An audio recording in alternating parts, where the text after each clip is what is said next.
மனிதர்களுக்கு மட்டும்தான் மனம், உயிர், ஆன்மா, உடல் இதெல்லாம் இருக்குமான்னு கேட்டா கிடையாது. மற்ற ஜீவன்களுக்கும் அதே போலவே மனம், உயிர், உடல், ஆன்மா எல்லாமே இருக்கு. ஆனா மனிதர்களுக்கு மட்டும்தான் இறைவன் அவரை உணரத்துக்கு தேவையான பெரிய ஆற்றலை கொடுத்திருக்காங்க. மற்ற ஜீவன்கள்னால இறைவனை உணர முடியுமானா உணர முடியும். ஆனா நமக்கு இன்னும் அதிகப்படியான ஆற்றலை கொடுத்திருக்காங்க. நமக்கு இன்னும் தெரிய வைக்கிறதுக்கு நம்ம சித்தர்கள், நம்ம முன்னோர்கள் எல்லாருமே நிறைய விஷயங்களை நமக்காக விட்டுட்டு போயிருக்காங்க. அதன் மூலமா நம்ம இறை சக்தியையும் நமக்குள்ள அதிகப்படுத்திக்கிறதுக்கு நிறைய வாய்ப்புகளை கொடுத்துட்டு போயிருக்காங்க. ஆனா பிற ஜீவன்களுக்கு அந்த வாய்ப்பு கிடையாது. அது மட்டும்தான் கிடையாது. மற்றபடி நமக்கு என்ன மாதிரியான உணர்வு இருக்கோ அத்தனை உணர்வும் அந்த ஜீவன்களுக்கும் இருக்கு. கோபம், பொறாமை, சந்தோஷம், மகிழ்ச்சி எல்லாமே அவங்களுக்கும் இருக்கு. அன்பு முக்கியமா. ஒரு வாரத்துக்கு முன்னாடி என்ன நடந்துச்சுன்னா, ஒரு பள்ளி, அந்த பள்ளி என்னுடைய ரெஸ்ட் ரூம்ல இருந்துச்சு. ஏர்லி மார்னிங் எழுந்து அந்த ரெஸ்ட் ரூம்க்கு போனப்போ அந்த பள்ளியை தான் ஃபர்ஸ்ட் பார்த்தேன்.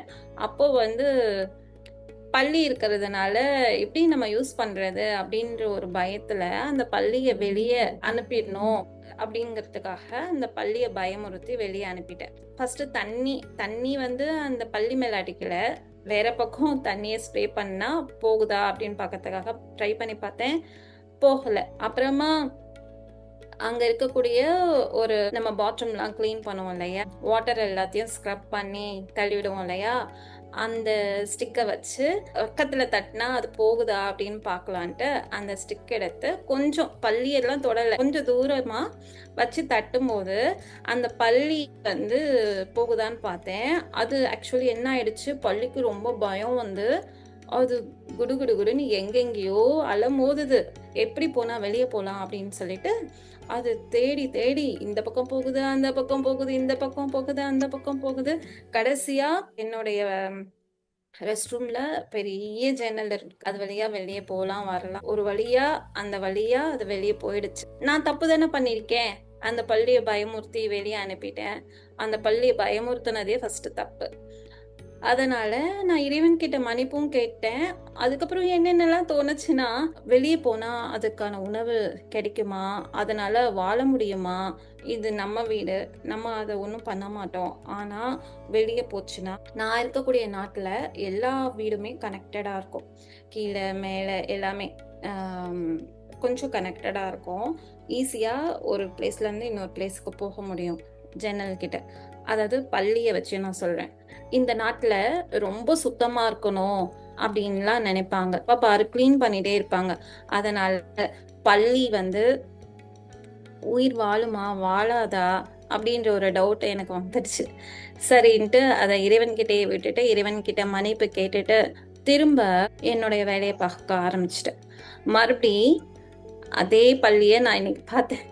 இன்னைக்கு மறுபடியும் ரெஸ்ட் ரூமை திறக்கும் போது அந்த பள்ளியை நான் பார்த்தேன். நான் பார்த்த உடனே அந்த பள்ளி என்ன பண்ணுச்சுன்னா, அன்னைக்கு நான் அதுக்கு ஒரு பயத்தை ஏற்படுத்தினேன் பார்த்தீங்களா, அந்த பயத்தின் காரணமா இன்னைக்கு நான் கதவை திறந்த உடனே அது எந்த வழியா வந்துச்சோ அந்த வழியா அதை ஞாபகம் வச்சுட்டு திரும்ப அதே வழியா ஒரே ஓட்டமா வெளியே போயிடுச்சு. அப்போதான் எனக்கு புரிய வந்தது, அந்த பள்ளிக்கு ஞாபகம் உண்டு, அந்த பள்ளிக்கு நம் உணர்வுகள் உண்டு. என்ன பண்ணணும், ஏது பண்ணணும், எப்படி செய்யணும் அப்படின்ற தெளிவும் இருக்கு ஒரு சின்ன பள்ளிக்கு. அதுக்கு கோபமும் இருக்கு, பயமும் இருக்கு, எல்லாமே உண்டு. அது சின்ன ஜீவன் தானே, அதுக்கு என்ன தெரியும், வாயில்லா ஜீவன் தானே, அதுக்குதான் பேச வராது, பண்ண வராது அப்படின்னு நம்ம நினைச்சா அது தப்பு. நமக்கு அது பேசுறது புரிய வரல, அதுதான் உண்மை. இப்போ நான் நம்மளுடைய கிளாஸ்ல சொல்லியிருப்பேன், ஒவ்வொரு செல்லுக்கும் தனித்தனியா உயிர் இருக்கு அப்படின்னு சொல்லியிருப்பேன். அப்படி உயிர் இருக்கும்போது அவங்களால பேச முடியும், நம்ம காதுகளுக்கு தான் கேட்க மாட்டேங்குது. ஆனா நம்ம ஆன்மீகத்துல உள்ள போக போக போக ஒவ்வொரு அணுக்களும் பேசுறத நம்மளால கேட்க முடியும். இது எதுக்காக நான் சொல்றேன்னா, இப்போ இந்த காலகட்டத்துல நம்ம சுயநலத்தோட வாழ்றதுனால நிறைய விஷயங்கள் நம்மனால புரிஞ்சுக்க முடியாம போகுது.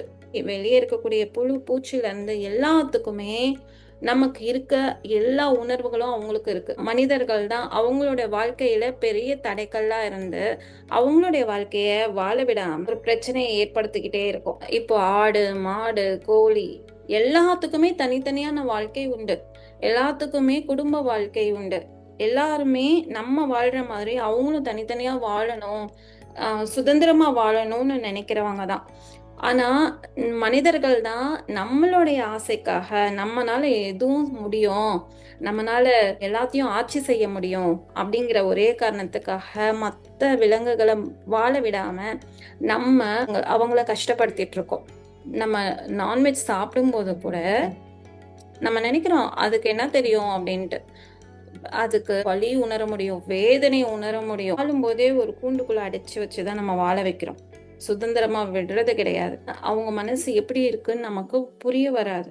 ஏன்னா அதை பத்தி நமக்கு கவலையே கிடையாது. அடுத்தவங்களை பத்தி நம்ம நினைச்சு யோசிக்கிற அளவுக்கு இங்க யாருமே கிடையாது. எல்லாரும் சுயநலத்தோட நான் நல்லா இருந்தா போதும். நம்ம சுத்தி இருக்கவங்கள பத்தி நமக்கு கவலை இல்லை. எனக்கு கிடைக்குதா, நான் சந்தோஷமா இருக்கேனா, எனக்கு பணம் வருதா, அது மட்டும்தான் நம்ம யோசிச்சுட்டு இருக்கோம்.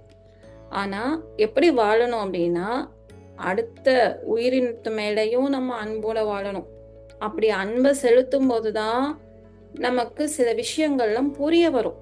சின்ன சின்ன ஈ, எறும்பு எல்லாத்துனாலையும் பேச முடியும். எல்லாரும் அவங்களுக்குள்ள பேசிட்டு தான் இருப்பாங்க. நமக்கு அந்த ஆற்றல் கிடையாது, கேட்கும் திறன் இல்லை. எல்லாருக்கும் வணக்கம். முருகா, இன்னைக்கு கிளாஸ் நல்லபடியா போச்சு. வெயில் மெடிடேஷன்ல நான் அப்படி உட்காந்துட்டே அந்த மந்திரங்கள் எல்லாம் ஜபிக்க எனக்கு அந்த பாடி ஃபுல்லாக அந்த ஹீட்டோட எனர்ஜியை உணர்ந்தேன். அது நமக்கு கடவுளோட கிருபை நம்ம உடம்புல இறங்கினா அந்த ஹீட் தன்மை வரும். பகவான் நம்ம கூட முருகன் இருக்கிறதுனால அந்த ஹீட் தன்மை வரும் அப்படின்னு முருகன் அடிமை சொல்லியிருந்தாங்க. அதை இன்னைக்கு நான் உணர்ந்தேன். ஒவ்வொரு நாளுமே கிளாஸில் எங்கள் முருகன் அடிமை ஒவ்வொரு விதமான தத்துவங்களையும் மக்கள் புரிஞ்சுக்கிற மாதிரி விளக்கங்களையும் அதுக்கு தராங்க. இன்னைக்கு கிளாஸு சூப்பராக இருந்தது.